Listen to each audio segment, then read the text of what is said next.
Flipping rocks.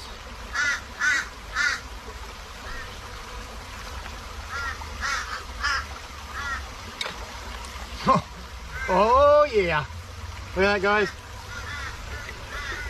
That is a bigger one. It's bigger than our last one.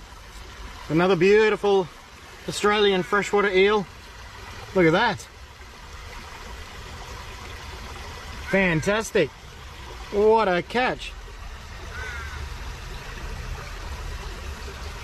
So we're going to get him into the Lego brick tank and have a quick look. I'll be right back. Look at that, guys. Our second eel of the day. This one's about, I'd have to say about 12 centimeters long.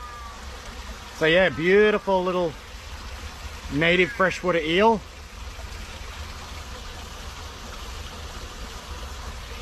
Look at that. He is gorgeous.